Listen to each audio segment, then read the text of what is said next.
nowadays everybody's working online or they're working remotely. So sometimes you have this feeling when you're leading a team that maybe one of your employees is goofing off. And that can be a problem because you think, well, they're not achieving what they need to. And yet you don't know for sure. So you can't just go and confront them and say, I think you're goofing off, because that's really not fair to the employee because you're not sure. And it's not a way to approach somebody. You want to be constructive and positive. So if you feel that you have an employee who is goofing off, then what could you do that you might try to solve the problem in a positive, constructive way? So what I would suggest you might want to do, first of all, is think about for yourself, before you even approach that employee, think to yourself, have you set clear expectations for that employee? Have you laid out what the job expectations are and what they need to do now that they're working remotely compared to what they were doing if you were working in an office face to face? And as difficult and challenging it might be for you, it's also difficult and challenging for the employee who's working at home, doesn't really see you every day in the office, and can't ask you or maybe just have that quick conversation with you. It's much more challenging. So think about all this. Ask yourself, have you set out the expectations for working remotely with your team?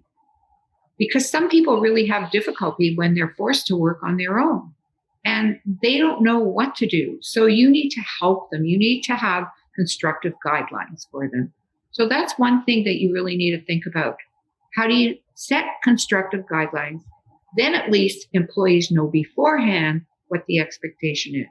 So then if you have to approach them, then you have something to actually show them that's concrete. Here are the expectations I've laid out. And when you do, you then don't use the word goofing off. You really don't want to say to somebody, hey, I think you're goofing off. It would be very offensive. So what you need to do is you need to talk about measurable expectations.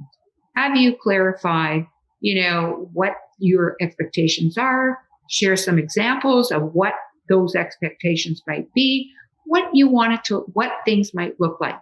And the other important thing is not just about you, it's about the employee. So ask them, get their input, find out what they are thinking, how they see what the expectations are. Because if you don't know what they're thinking, then you're never going to know what the problem is between the two of you. So that is really, really important, is for you to have them tell you how they're feeling and together set clear expectations and guidelines. Because there's only one way to really connect with a person. And when you have a problem, to try and figure it out, is it takes two people, not just one, but two people to solve the problem. So we need to be respectful of each other. And particularly in these times when everybody's feeling really stressed and they don't know, some people just don't know what to do or how to do it, then they need some help. So setting constructive guidelines, being respectful of your employee, as well as your expectation that they are respectful of you, is really, I would say, the best way. Create an action plan together, and then you both know. You lay it out, and I would suggest you write it out, because when it's written out, then it's there in black and white. It's something that I learned as when I was a teacher from my principal. Always make sure you have a plan where you write out what the expectations are. And then the next time you need to speak to that employee, if you should, perhaps hopefully you won't, then you have something written out that you both wrote down together. So those are my recommendations if you think your remote employee is goofing off.